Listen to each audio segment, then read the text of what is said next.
Madzulo abwino alero la Mulungu ndipo ndi nthawi ya nkhani kuchokera kuno ku MBC. Muli ndine Mercy Zamawa ndi mzangayo Savita Wilima, koma poyamba nayi mitu ya nkhanizi.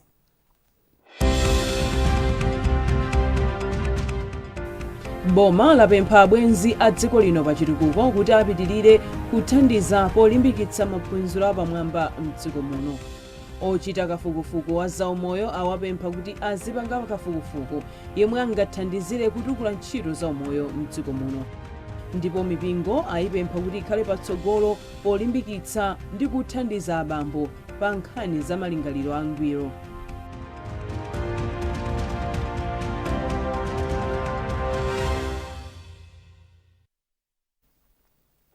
Tsopano nkhanizi mwatsatanitsatani.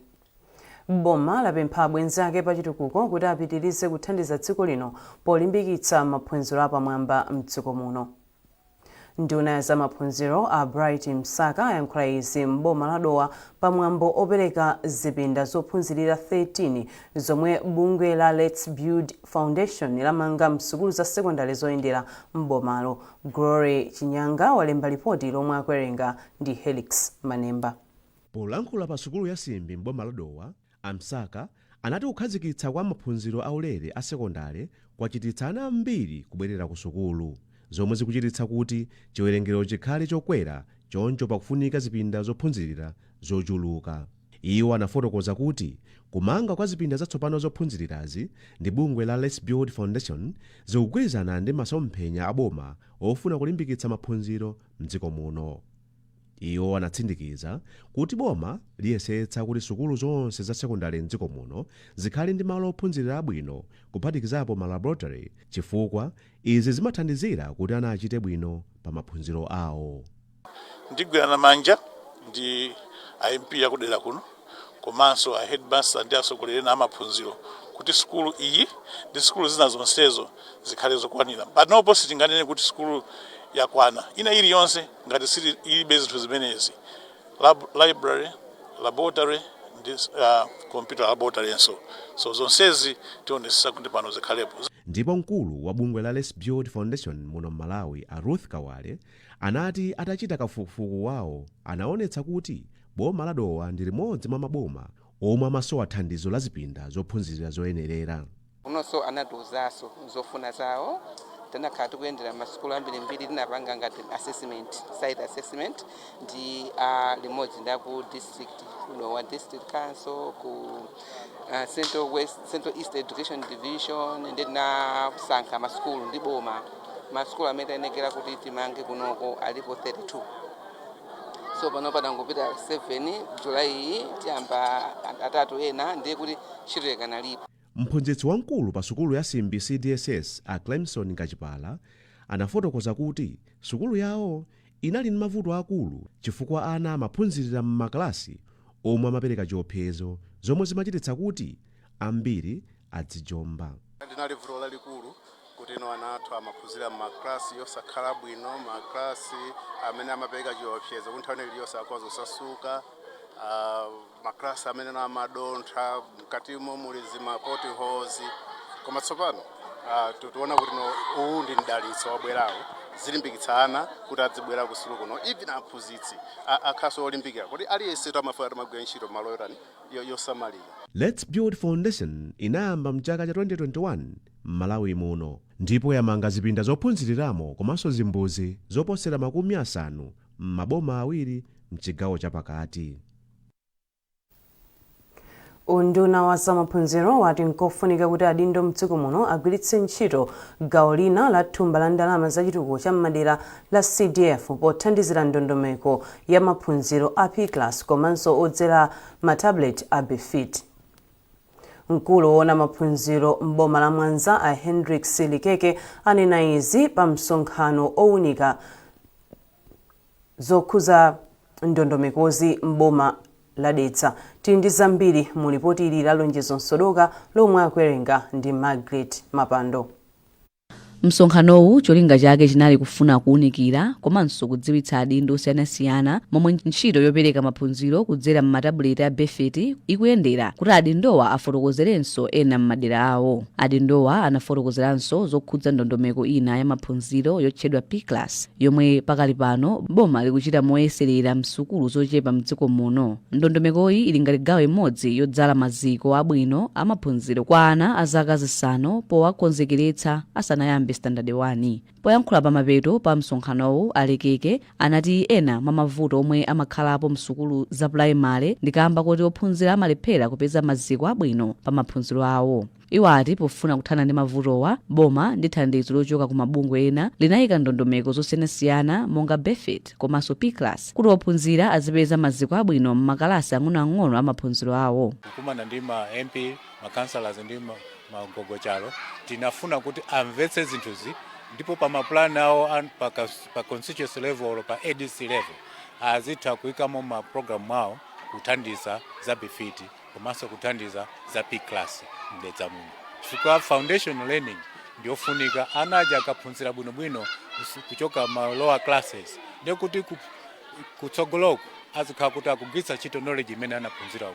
Wapampando wa konsulo ya boma la Dedza a Joseph Kwenda ati nkofunika kuti adindo kuphatikizapo aphungu a nyumba ya malamulo achilimike kukuza ntchitozi pofuna kupititsa patsogolo ntchito za maphunziro. Ife ngati za district council tonesesa kunena kuti ntchito imene ifikire masukulu ochulukira chifukwa yafika masukulu ochepa umekhale masukulu ochulukira zoti nkhani yoyambiri mafuta imafuna ndalama pankhani ndalama tifufuza kwambiri ife ma MP ma council tikhala pansi mwaso magogo athu komanso maziba VDC members ma ADC members kuti masukulu ambiri akhala na kupindula. A Joseph Kaumphawi ndi phungu wa dera la Dedza Linthipe ndipo watsindika kudzipereka pothandiza ntchitozi kudzera ku thumba la chitukuko cha m'madera. Pankhani ya CDF tionetsetsa kuti mwina chaka chinachi tikamapangaso ma work plans athu tionetsetse kuti tipange include program imeneyi cholinga chakuti no anzathu akamazachoka ife program idzakhale ikupitirirabe. M'boma la Dedza sukulu zokwana 32 mwa sukulu 256 ndi zomwe zikupindula mu ndondomeko yogwiritsa ntchito matabuleti pophunzira mkalasi a standard 1 mpaka 4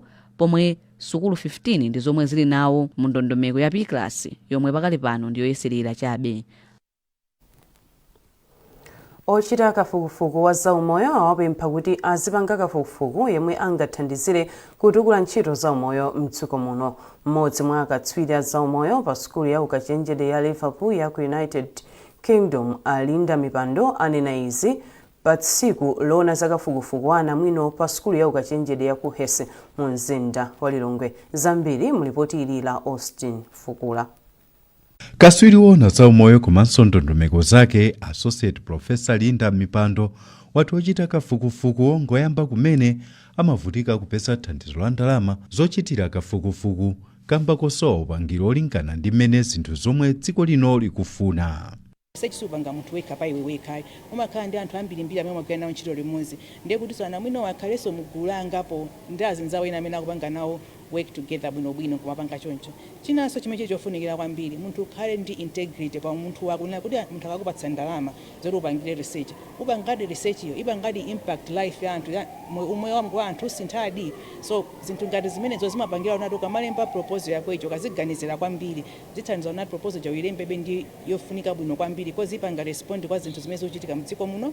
Mkulu woyang'anira sukulu ya anamwino ku Hesse Dr. Genesis Jowe Sungani akuti kafukufuku wambiri yemwe amachitika ndi ochepa yemwe zosatira zake zimathandizira kukweza ntchito za umoyo. Apa iwo ati pakadali pano akhazikitsa nthambi ku sukulu yawo yoti iyambe kulondoloza kafukufuku yemwe ophunzira kupanga kuti azithandiza potukula ntchito za umoyo. Choyambirira akamaganizira kapena patiti idea akamaganizira kuti ndikufuna ndipange kafukufuku gaoliti chimene timalimbikitsa ndi choti apange kafukufuku pa zinthu zimene zikukhudza moyo wa anthu tsiku ndi tsiku. Kafukufuku sitingopanga kafukufuku kuti tipange ayi koma kafukufuku olingana ndi ntchito imene anthu akugwira komanso ndi cholinga chosintha umoyo wa anthu dziko muno komanso mwina kufika ku mayiko ena. Tsiku lokhudza kafukufuku yemwe anamwino amachita linali loyamba pa sukulu ya ukachenjede ya ku Hesse. Mwambo unachitika pamutu oti kulimbikitsa anamwino kuchita kafukufuku monga chikhalidwe komanso mwaukadaulo. Austin Fukula, NBC Lilongwe. Bunge la Competition and Fair Trading Commission CFTC lapempha anthu mdziko muno kuti azidziwa ufulu wawo ngati ogula komanso ogulitsa katundu pofuna kupewa kuberedwa nthawi yogula komanso yogulitsa katundu. Mkulu wa bungweli a Desmond Kaunda alankhula izi ku Lilongwe dera la mfumu Khongoni pamwambo odziwitsa anthu za ufulu omwe ali nawo pogula komanso kugulitsa. Tili ndi zambiri mu ripoti ili. Akaunda anati ndi zodandaulitsa kuti anthu ena amaberedwa pomwe akuchita malonda kamba kosadziwa za ufulu wawo pa malonda. Iwo anati bungwe lawo lipitiriza kuphunzitsa anthu za ufulu omwe ali nawo pa nkhani za malonda pofuna kuwateteza ku malonda osatsata malamulo komanso kuti Amalawi azipindula. Kusazindikira ndi vuto lalikulu kwambiri. Amalawi ambiri ali pa chipinjo ndipo akupondezedwa kwambiri chifukwa cha kusazindikira. Ndipo ntchito imene ndi yayikulu. Si a Competition Commission okha amene angakwanise ntchito imene. Tayenera kugwirana manja ndi akuthekera ena ndi ofuna zabwino ena. Ntchito ndi yayikulu. Tayenera kufikira ponseponse mu nthawi yochepa komano kofunika kuti tigwirane manja. Mmodzi mwa akuluakulu ku konsulo ya boma la Lilongwe, a Gladys Kalumbi, anayamikira bungwe la CFTC kamba ka ntchito yophunzitsa ndi kudziwitsa anthu zokhudza ufulu pa malonda aliwonse ndi kunena kuti ambiri sadziwa za ufulu wawo. Akalumbi anati ntchitoyi ithandizira anthu kudziwa uthenga ofunikira pa malonda. Malonda wina aliyense amapanga malonda. Taona kunena kuti anthu ambiri sadziwa maufulu awo ngati ogula ngati maufulu awo so ngati ogulitsa. Ndiye chitukuko chimavuta kuti chipangidwe implement kudera ngati anthu sakuzindikira chifukwa malonda ndi chimene chili base ya kutukuka kwa anthu. Anthu sangatukuke ngati zinthu zisakuyenda bwino kuderako. Ngati malonda akuyenda bwino anthu akudziwa chimene akuyenera kuchita akaphwanyiridwa maufulu awo kuzana ndi malonda ndiye kuti aona kopita. Pano pa anthu kuchokera tsiku la lero ndiye kuti ali ndi kopita akudziwa kunena kuti zinthu za malonda zikapanda kuyenda bwino apita khomo litiro. Mawu awo agulupu achibozo anayamikira bungwe la CFTC kamba ka ntchito yomadziwitsa anthu za ufulu wawo pa malonda. Iwo anati ngati ogula uthenga omwe aphunzira uwathandizira umoyo wawo wa tsiku ndi tsiku. Tachilandira kwambiri komanso chinthu yofunika kwambiri ndipo anthu ambiri samachidziwa komanso tadziwa taphunzirapo kanthu pamene. Papa tinabwera anthu azeru zawo ndiponso anthu oti ndi okhwima mu nzeru.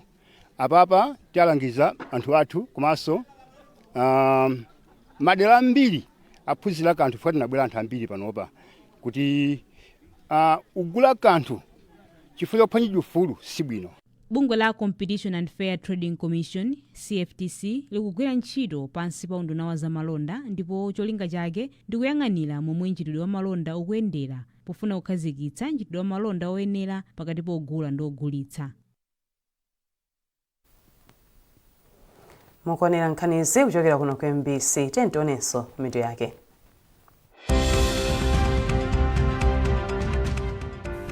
Boma lapempha abwenzi a dziko lino pa chitukuko kuti apitirire kuthandiza polimbikitsa maphunziro apamwamba mdziko muno. Ochita kafukufuku wa zaumoyo awapempha kuti azipanga kafukufuku yemwe angathandizire kutukula ntchito zaumoyo mdziko muno. Ndipo mipingo ayipempha kuti ikhale patsogolo polimbikitsa ndi kuthandiza abambo pa nkhani za malingaliro angwiro.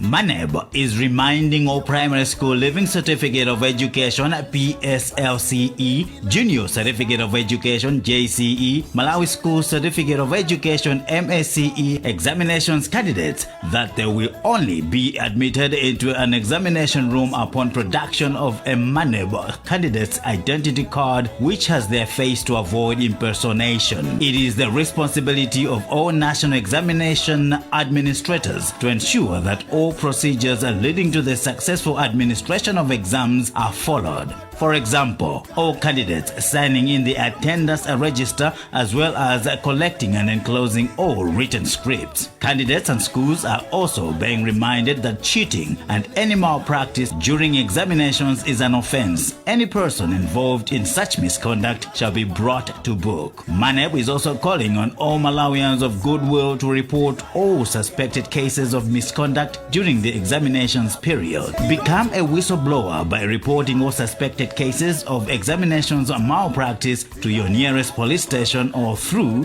the MANEB toll-free line on 363 available for TNM networks. Let us join hands to administer a credible examination.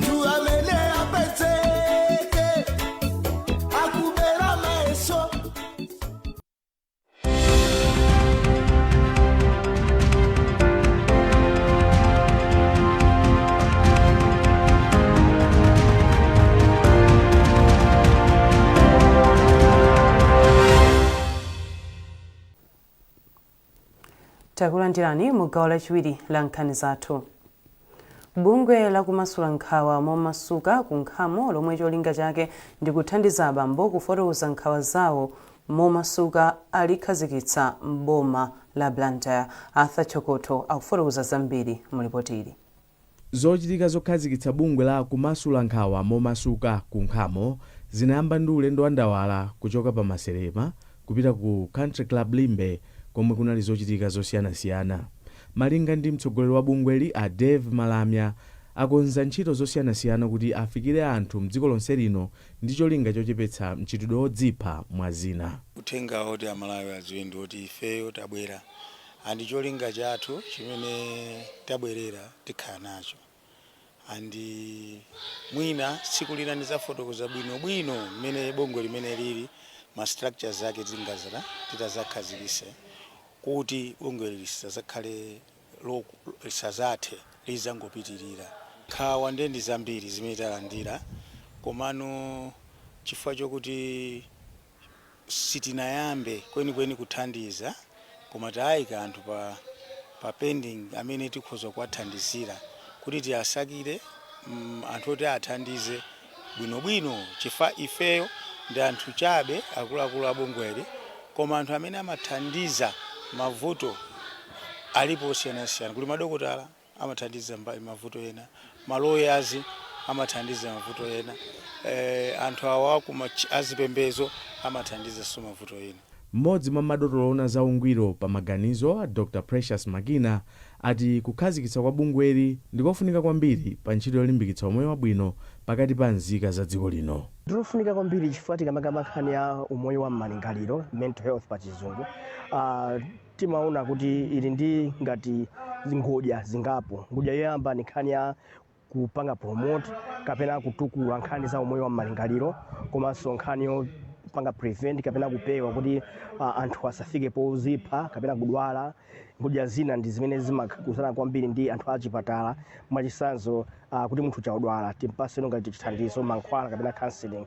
So kubwera kwa mabungwe ngati awawa ndikofunikira kwambiri chifukwa ife achipatala tili busy kuthandizira anthu and chizungu chabwino manena kuti prevention is better than cure.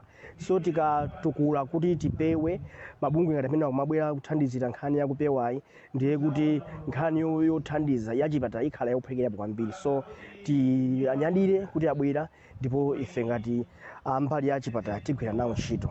Amayi omwe anachita nawo ulendo wa ndawala pokhazikitsa bungwe lolimbikitsa kumasuka pakati pa abambo la kunkhamo ati ndokondwa kamba kaganizoli poti amayi ambiri akukhudzidwa ndi kuchuluka kwa mchitidwe wodzipha pakati pa abambo. Arthur Chokoto, MBC, Blantyre. Mipingo ayilimbikitsa kukhala patsogolo pothandiza abambo mdziko muno pa matenda a nkhawa. Mmodzi mwa akuluakulu a mpingo wa Baptist mchigawo chakumwera a Moses Maulidi anena izi ku ndende yachichiri pamwambo olandira abambo omwe amaliza maphunziro awo aulaliki wa abambo chigawo chakumpoto kwa dera la Blantyre. A Maulidi akufotokoza zambiri. Abambo mwina osachita bwino mankhwala osokoneza ubongo ndi kumazipha, so zimene zinatipanga ifeyo kuona kuti no abambo ali ndi chosowa chawo tiyenera ife tithandizire ngati ifeyo abambo amene timasogolera chifukwa ndi ntchito imene ili yosogolera. So kwachosa abambo kumavuto osiyanasiyana kuabweresa koyera kuti ano kuziphatu sikutanthauza kuti mavuto atha, mwinaso makhala kuti maonjezera mavuto opitirira chifukwa onse amene amakudalirani kumbuyo onse amakhala kuti ali pa mavuto ambirimbiri ankhaninkhani amene mwina Mulungu sangakukhululukireni kapena sangakondwere nazo chisankho chimene mwachita chozipha. Ndipo Mbusa Gresham Daire wa mpingo wa Blantyre Baptist ati mpingo wachilimika kuphunzitsa abambo zinthu zosiyanasiyana zochotsa nkhawa. Akufotokoza azibambo tikasonkhana tikakumana mikumano yathu, azibambo akuthandizika kwambiri pa nkhani ya kumasuka. Azibambo ambiri nokha mukudziwa kuna kuti azibambo ambiri amavuta kuti azimasuka kuti anene uzibambo kuti ine ndikudutsa munyengo izi. Azibambo ambiri mbali imeneyo zimapezeka kuna kuti samasuka, ndipo nchifukwa chake mpeza kuti pamapeto pasonse zipeza kuti azibambo ambiri amapezeka kuti apanga commit suicide chifukwa kuti samatsuka zambiri zimathera mu mtima, ndipo zikapezeka zikachuluka chifukwa amapanga ziganizo zomafuna kuti apange commit suicide. So tikakumana timathadi kulimbikitsana kuna kuti akuluakulu tizimasukirana pamene tikudutsa munyengo zowawa, tizitani kuti tizimasukirana, tisamapange manyazi chifukwa manyazi ndi amene akumatipwetekawo. Anzathu azimayi apa masuka. Mtsogoleri wa mpingo wa Salvation for All Ministries International Mtume Clifford Kawinga watsindika zakufunika kwa mgwirizano pakati pa atsogoleri a zipembedzo ndi mafumu pothandiza kusintha miyoyo ya anthu omwe amawatumikira. Mtume Kawinga wayankhula izi ku Lilongwe pa msonkhano omwe anakonzera mafumu, atsogoleri a zipembedzo komanso akuluakulu ogwira ntchito zaboma okambirana momwe angalimbikitsire mgwirizano pogwira ntchito zachitukuko. Tili ndi zambiri mu ripoti ili la Patrick Dambula. Pa msonkhanowu panafika mafumu osiyanasiyana kuphatikizapo inkosi ya makhosi Gomani yachisanu, ndipo mutu wa zokambiranazi unakhudza kugawana masomphenya omwe angathandize kulimbikitsa ubale wa pakati pa mpingo ndi mafumu. Polankhula pa zokambiranazi, Mbusa Kawinga anati mafumu ndi anthu odalirika pa nkhani ya chitukuko chifukwa ndi amene amayang'anira chikhalidwe, malo komanso kuonetsetsa kuti miyoyo ya anthu ikuyenda bwino. Mbusa Kawinga anatsindika kunena kuti mpingo wawo ndodzipereka pa nkhani yofalitsa uthenga wabwino, koma pambali pa zimenezo mpingo ukuonetsetsanso kuti miyoyo ya anthu pa nkhani ya chuma komanso chisamaliro cha anthu zikuyenda bwino, kamba kakuti izi ndi zimene zimakhudza miyoyo ya anthu tsiku ndi tsiku. Mbusa Kawinga anati ndi cholinga cha mpingo wawo kuona anthu akusinthika pa nkhani ya chuma komanso akupeza njira zothanirana ndi mavuto monga akusintha kwa nyengo komanso vuto la kusowa kwa chakudya. Tabwera ndi bungwe limene tikumalitcha Hope Field Initiative ndi cholinga chakuti anthu tasinthe pang'ono akhale odziyimira paokha. Ndiyeno tikumatsegula maklabu kuwalimbikitsa anthu pa ulimi wa mthirira komanso kupereka madzi aukhondo ndi kuthandiza anthu ena amene ali ochepekedwa. Lero timakumana ndi mafumu apano pa Central. Mwezi wapitawo tinakumana ndi mafumu aku chigawo chakumwera. Lero lino tacheza ndi mafumu a chigawo chapakati, masuka akubwera tipitanso ku chigawo chaku Mpoto. Mafumu gawo ili ndilawo, chitukuko ndi chawo, andi anthu amene timafikira amasankha ndi mafumu. Polankhula m'malo mwa mafumu onse, inkosi ya makosi Gomani 5 inayamika mpingowu ponena kuti ngakhale Baibulo limafotokoza za ubale umene unalipo kalekale pakati pa mafumu ndi atsogoleri a mipingo. Inkosi Gomani 5 inayamika mpingowu kamba koyambitsa ntchito zosiyanasiyana zimene zikuthandiza kutukula miyoyo ya anthu. I think zingopitiriza ndithu nkhani ndi ntchito imene inambika kale m'mbuyomo. M'Baibulo momwenso zimalemba ndithu kuti mafumu ndi azitumiki amagwira ntchito limodzi kuthandiza kusamalira anthu awo komanso kuyendesanso nkhaniso ya umulunguso m'madera monse. So ife chimene tidachilandira ndi manja awiri ndipo ntchito tiyigwira, andi ndi pempho lathu kuti aliyense tonse mbali zonse zikhale serious pa nkhani imene kuti ntchito chimene chichi chiyende bwino, chitheke chikhale very effective kuti chitheke kupanga benefit anthu athu onse.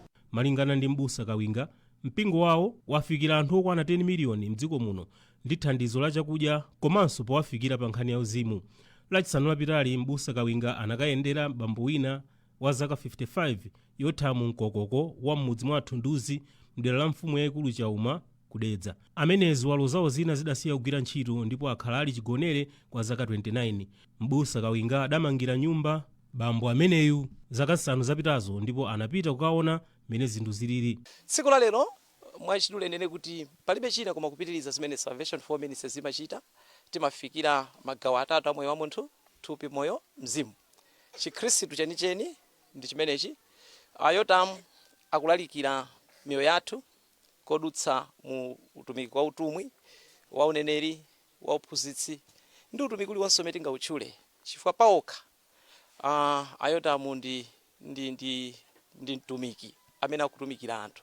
Pakadali pano mpingo wa Salvation for All Ministries wamanga midadada ya sukulu, matchalichi, mastation ya polisi, pambali polipirira ana 500 ndalama za school fees. Mpingo ukufikiranso anthu ena okwana 2 miliyoni ndi thandizo la chakudya. Patrick Dambula, MPC, Lilongwe.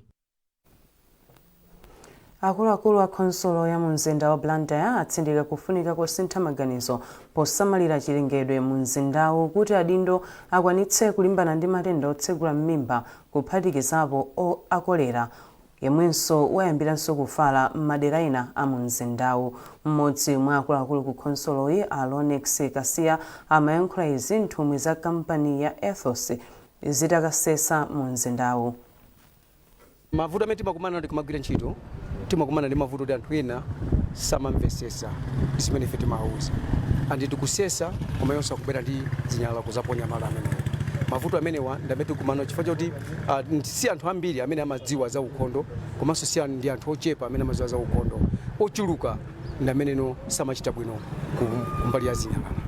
Tauni ngati sitikuyisa kuopsa kwachi ndikuti tikhala ndi matenda ife anu ake amene Blantyre muno amene tikukhala muno komanso alendo athu akamabwera akhalanso akukhala pa mavuto nthenda zitha kuchuluka mwachisanzo ngati nthawi ya mvula kolera malungo zonsezo zimachokera mu nkhani ya zinyala. Ndipo poyankhula mwambo usanayambe Trevor Taulo omwe amayimira Ethos pa mwambowu anatsindika kufunika kwa ukhondo kuti dziko la Malawi likwanitse masomphenya ake achitukuko a Malawi 2063. Iwo akufotokoza.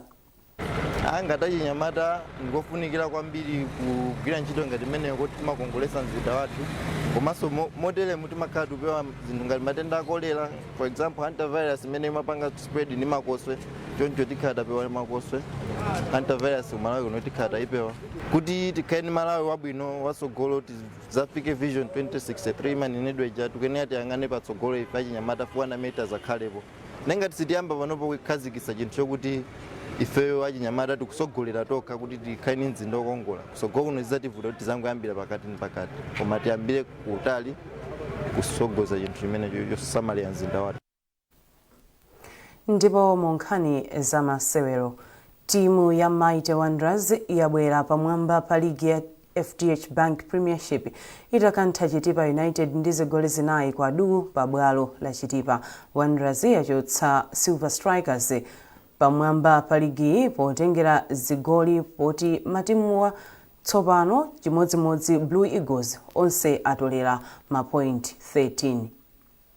Masewero ena FCB Nyasa Big Bullets inachokera kumbuyo kuti ilepherane ndi Moyale pogoletsana chigoli chimodzimodzi pamene Karonga United yagonjetsa Red Lions ndi chigoli chimodzi kwa du. Nayonso Goshen City Dedza Dynamos yapambana koyamba mligi itagonjetsa Kamuzu Barracks ndi chigoli chimodzi kwa du. Ndipo ndi nkhani imeneyo tafika pa mtsiriziro pa nkhani zathu madzulo ano koma tisanasiyane tionenso mitu yake. Boma lapempha abwenzi a dziko lino pa chitukuko kuti apitirire kuthandiza polimbikitsa maphunziro apamwamba mdziko muno. Ochita kafukufuku wa zaumoyo awapempha kuti azipanga kafukufuku yemwe angathandizire kutukula ntchito zaumoyo mdziko muno. Ndipo mipingo ayipempha kuti ikhale patsogolo polimbikitsa ndi kuthandiza abambo pa nkhani za malingaliro angwiro.